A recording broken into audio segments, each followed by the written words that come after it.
Rupa-rupanya penunggu air ini mahukan nyawa seorang gadis yang cantik untuk dijadikan sebagai temannya di dalam air tau.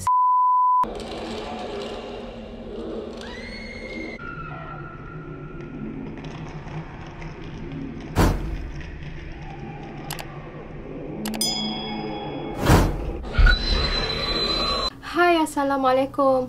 So, hari ni kita akan ceritakan lagi satu legenda. Jadi, kali ni kita akan ceritakan legenda dari negeri Sabah, iaitu tak lain tak bukan legenda berkenaan dengan Jambatan Tamparuli. So, mesti ada yang tertanya-tanya kan, Jambatan Tamparuli pun ada legenda juga ke?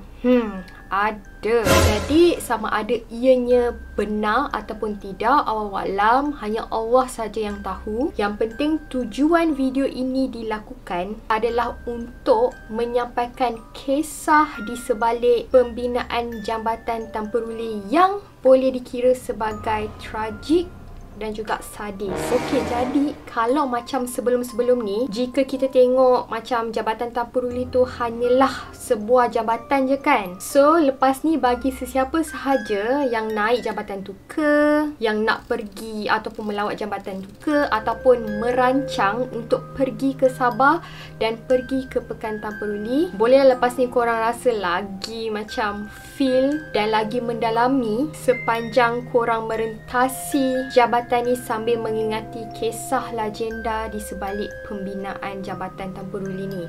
So, tanpa buang masa lagi, jom kita start.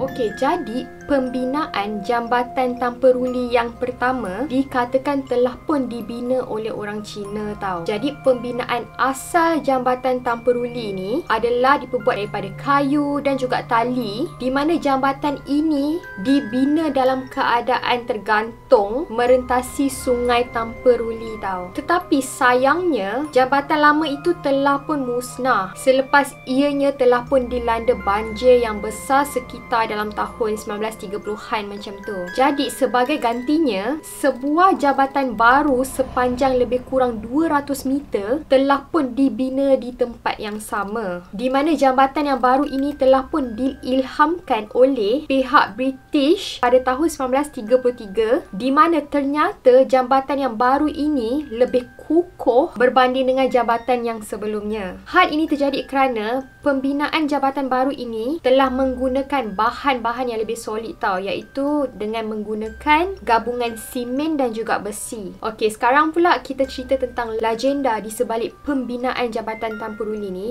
Jadi, menurut maklumat ataupun info yang boleh terdapat juga di Muzium Sabah, sebenarnya terdapat satu kisah di sebalik pembinaan awal Jambatan Tamparuli yang baru ni tau. Menurut legenda, semasa jambatan itu dibina, dikatakan bahawa jambatan itu tidak pernah siap tau. Di mana walau bagaimanapun usaha mereka untuk membina jambatan itu dengan sempurna, jambatan itu tidak pernah dapat disiapkan. Malah selalu roboh ditelan arus air tau. Jadi pada masa itu, seorang pegawai Inggeris iaitu Robinson merupakan salah seorang yang bertanggungjawab atas pembinaan jambatan itu. Di mana pada masa itu, dia bersama pegawai British yang lain telah pun ditempatkan di sana dan memutuskan untuk membina jambatan itu bagi tujuan pengangkutan. Dan pada masa yang sama juga, seorang gadis tempatan yang sangat cantik dan juga rupawan yang bernama Solung Koi telah pun dapat memikat hati Robinson tau. Dan pada masa yang sama juga, ada seorang pemuda tempatan yang bernama Intang juga menaruh hati dekat Solung Koi ni. Namun begitu, Solung Koi ni lebih memilih dan juga lebih menaruh hati terhadap Robinson tau. Di mana kemudiannya mereka berdua telah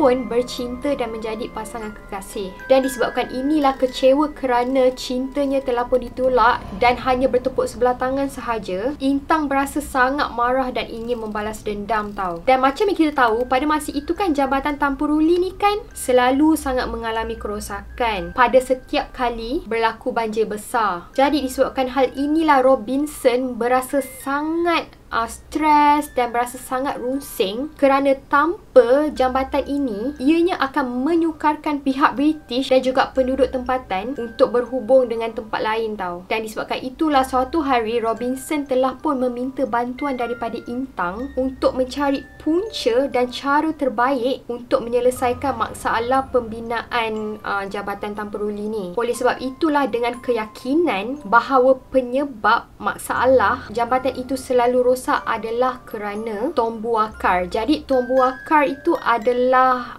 dikenali sebagai hantu air ataupun penunggu air tau bagi masyarakat di sana. Jadi sebab itulah Intang ni telah pun berjumpa dengan Odu-Odu. Jadi Odu-Odu ni adalah wanita tua yang merupakan seorang bomoh dan juga pakar dalam bidang pemujaan tau. Jadi oleh sebab itulah Odu-Odu ni telah mengatakan bahawa kononnya Tombu Wakar di tempat itu berasa sangat marah tau kerana tapak pembinaan jambatan itu telah pun mengganggu kawasan tempat tinggalnya. Oleh sebab itulah Odu-Odu ataupun dukun wanita itu telah pun menyarankan supaya diadakan satu upacara untuk menjamu Tombu Aku ni tau sebagai tanda permintaan maaf lah. Walaupun upacara jamuan ini sudah dilakukan, jambatan itu masih lagi mengalami masalah tau. Dan rupa-rupanya setelah dukun wanita ini berinteraksi dengan penunggu air itu, rupa-rupanya penunggu air ini mahukan nyawa seorang gadis yang cantik untuk dijadikan sebagai temannya di dalam air tau. Senang cakap,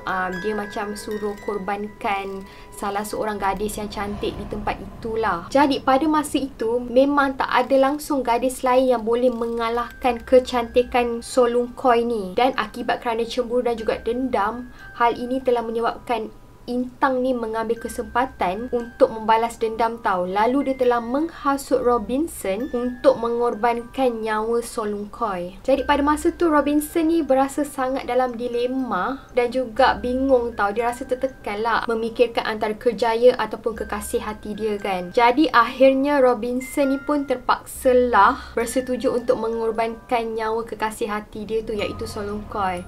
So daripada sini pun I rasa, so Mak Saleh pun percaya kan dengan benda-benda mistik ni. Jadi konklusinya adalah kirakan Robinson ni mengkhianati cinta dia lah demi untuk tanggungjawab terhadap tugas dia. Jadi upacara ritual ni telah diadakan pada satu malam di mana pada masa itu Robinson ni telah mengadakan pesta tau bersama penduduk tempatan. Jadi pada hari itu Robinson dan juga penduduk tempatan telah pun berpesta sambil meminum air tapai tau, di mana air itu adalah air yang memabukkan. Pada masa yang sama Robinson juga turut memberikan minuman itu kepada Solungkoi tau sehingga dia mabuk. Dan dalam keadaan mabuk, kaki dan juga tangan Solungkoi telah pun diikat dan kemudian telah dibawa ke tiang jambatan untuk mereka meneruskan upacara ritual korban ni lah. Jadi pada masa itu sebaik saja Solungkoi ni sedar, dia telah mendapati bahawa badannya telah pun diikat dan pada ketika itu dia telah pun tergantung pada tali untuk diturunkan ke bawah cerucuk jabatan tau. Jadi ini adalah kononnya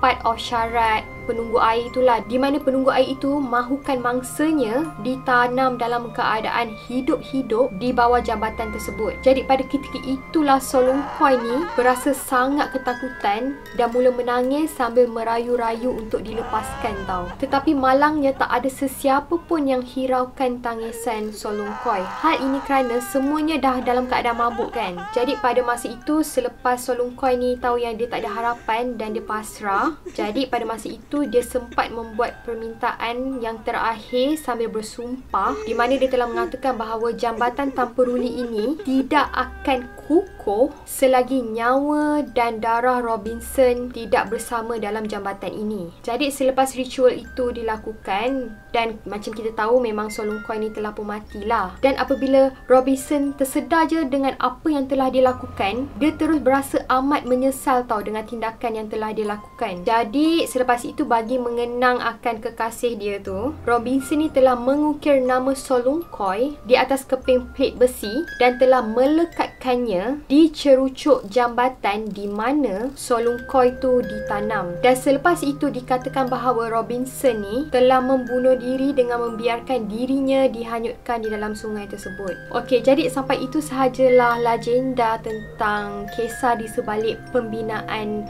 Jambatan Tan Peruli tu.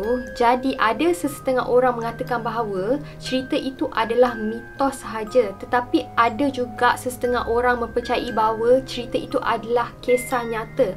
Hal ini kerana ianya telah pun disahkan oleh beberapa orang yang pernah menyelam di bawah jambatan Sungai Tan Peruli tu, di mana plet besi yang terukir nama Solongkoi masih dapat dilihat sehinggalah ke hari ini. Walau bagaimanapun, pada masa kini lokasi tempat di mana plet itu dilekatkan telah pun dirahsiakan atas faktor-faktor keselamatan. Tetapi yang pasti sampai sekarang Jambatan Tan Peruli itu tetap kukuh, utuh dan juga kekal digunakan sehinggalah pada hari ini oleh penduduk kampung dan juga para pelancong. So sampai itu sahajalah cerita berkenaan dengan legenda Jambatan Tan Peruli tu. So apa pendapat korang? Adakah korang percaya bahawa cerita ni benar-benar terjadi ataupun cerita ni adalah mitos semata-mata? Dan kepada penduduk Sabah yang ada info yang lebih terperinci berkenaan dengan legenda Jambatan Tan Peruli ni, bolehlah komen di bawah, okay? So thank you so much kepada yang dah tengok video I sampai habis. See you again and bye!